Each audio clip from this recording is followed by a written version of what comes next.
Welcome to Coruzant Technologies, home of the Digital Executive Podcast. Welcome to the Digital Executive. Today's guest is Sergio van Luijk. Sergio van Luijk is the managing director at CapExpand Partners, a leading financial advisory firm based in metropolitan Brussels that specializes in international mergers and acquisitions. CapExpand Partners advises private and institutional investors and mid-sized companies in their pursuit of tailored capital investment solutions. Well, good afternoon, Sergio. Welcome to the show. Thank you, Brian. Good day to you and your listeners, and thank you for having me. Amazing. I appreciate this. And I know that we're kind of traversing the globe. You're over in Belgium right now. And obviously I'm here in the United States, actually in the Kansas City area. So it's great to meet somebody new, but also to have somebody on a podcast that's halfway around the world. So thank you again. And Sergio, Absolutely. Jumping right in here to the questions, you've got quite the career in consulting as an advisor, board member, and now the managing director at CapExpand Partners. Could you share with our audience the secret to your career growth and what inspires you? Thank you for that question. I think, first and foremost, Brian, let me state that the initial stages of my career from consulting through to this day as managing director hasn't been without its setbacks. And I'm sure most of the career men and women listening now can attest to this. But things can only get better if you don't stop. And so this is what I did, or what you term my secret. I don't believe in setting objectives or goals. So to me, this implies a certain amount of linearity. And when I look back at my career, the way it evolved, it was far from straight. So instead, I focus on systems and processes. So I do this by laying out a series of actions that need to be performed in sequence and replacing motivation with a routine that becomes second nature. So from shifting from objectives to systems, I become detached from the outcome, which are often determined by circumstances which I cannot control.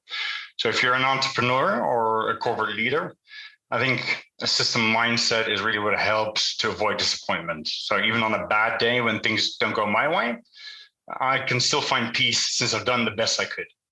That said, coming back to your point with regards to inspiration, to me, this is really helping other business owners and executives by providing strategic or financial advice and support, and working with people who I enjoy working with and appreciate the value that I bring to the table, not the amount of time that I'm sitting in their office.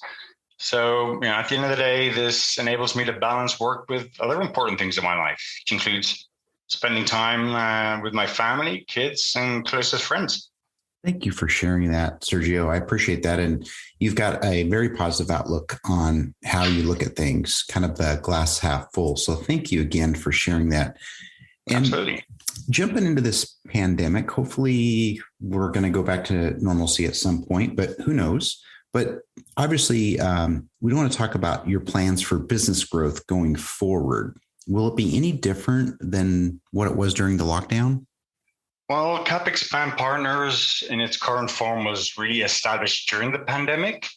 We offer M&A and financing solutions to business leaders with growth ambitions.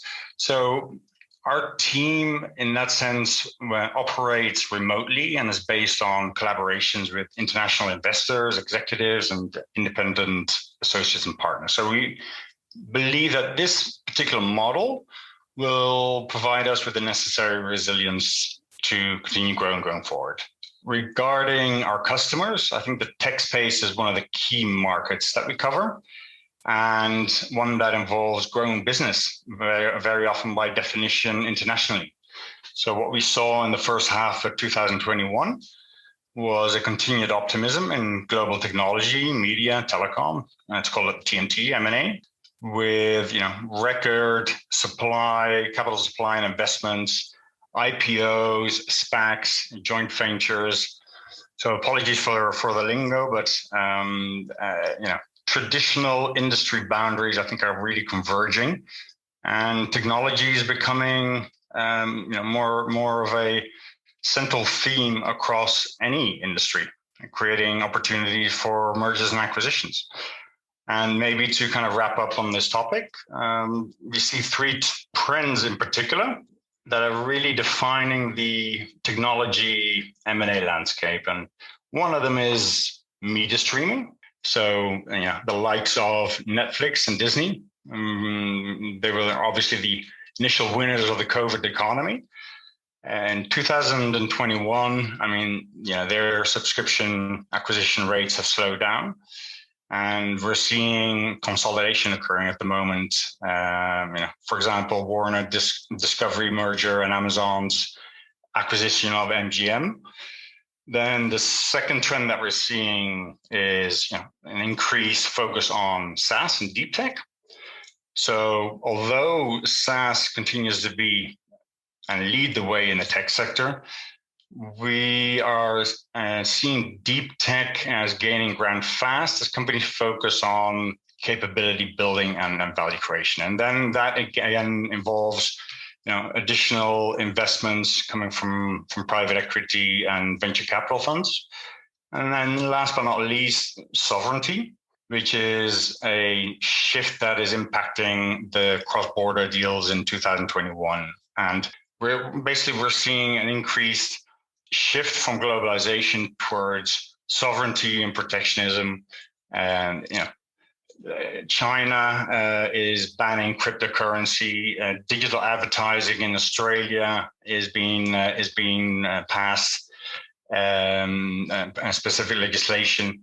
Social media companies in India have imposed strict privacy laws. So all of this put together, the way we try to help our clients is to navigate these changes in the global landscape. And that's how we add value to really grow our business going forward. Thank you for sharing that. And Sergio, you're absolutely right. There's been a lot of changes recently over the years, but especially during the pandemic. And the latest news about China banning cryptocurrency, is significant. Obviously, our platform here, by the way, is built on blockchain technology, which is obviously the technology behind cryptocurrency. But we see that as something significant. So thank you for sharing that. And Sergio, sure. Are you leveraging any new or emerging technologies within your tech stack? And if not, maybe there's a cool tool or app you found useful. Absolutely. So, we've really focused on streamlining our business model and really trying to utilize resources as efficiently as possible. So we try to operate as lean and mean by selectively implementing new technologies and apps in our processes. And again, remote work, coming back to my earlier point, is a key area which we focus on, as well as low-cost, high-impact sales and marketing techniques, I'd like to call it like that. So, we use applications that really help us automate process throughout the entire sales funnel, from top of funnel, trickling down, all the way down to the CRM system to be able to record what's going on. And we've adopted a tailored content management strategy to really facilitate this. So, our sales and marketing initiatives for business development and account-based sales and purposes really relies on data-driven decisions.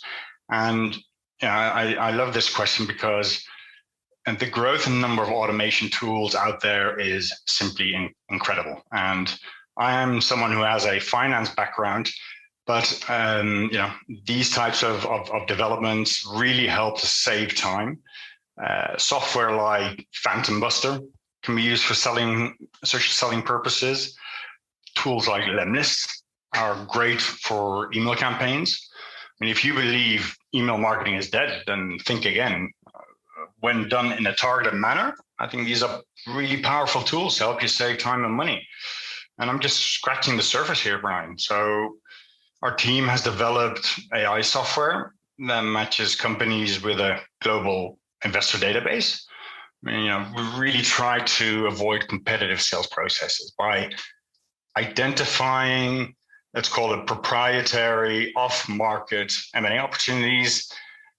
Oftentimes, this is even before a company is actively looking for support. And all of this combined enables us to offer professional corporate finance services at competitive rates as a result of these processes. So I hope that answers the question. Absolutely. Thank you very much, Sergio. I appreciate that. And so, Sergio, jumping into this last question here, hopefully you can share something from your career experience that might be helpful for those looking to grow their career in either consulting or leadership. Well, let me start with consulting, which I think in itself is a very broad concept. I'll be honest, Brian, when I completed my bachelor at university in Manchester, UK, I had absolutely no idea what I wanted to do. I gained experience through various traineeships, worked in different areas of financial consultancy. And it wasn't until I started doing a traineeship in M&A and financing at an iBank that I realized that this is really what I wanted to do. So sometimes you have to acquire and really gain and that experience to be able to know what you're good at and what you like and what you don't like. So this is, in my opinion, key. And it also applies to a lot of independent or funded sponsors that we work with. They want to acquire businesses without a dedicated pool of funds. Let's call them the pioneers in private equity, but it also applies to any founder or entrepreneur. I think there's 3 questions that you need to ask yourself. 1, are you good at it? 2, do you enjoy it? And 3, is there demand for your solutions? And if you can find that sweet spot, I think you're on the right track. And as a founder, that means being able to go out there and start selling. So in terms of leadership, which is the second part of your question, I think whether this is in a corporate setting or as an entrepreneur with a small team, I think success really comes down to vision, and our leadership and success really comes down to vision and purpose. And as soft as it may sound, inspiration and motivation for the team to keep going, giving them direction or a defined destination, I think is key to leadership. And that's ultimately what helps business leaders successfully execute their strategy.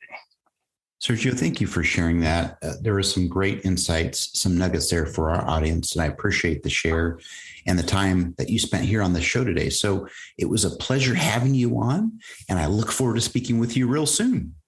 Absolutely. Thank you for having me. Bye for now.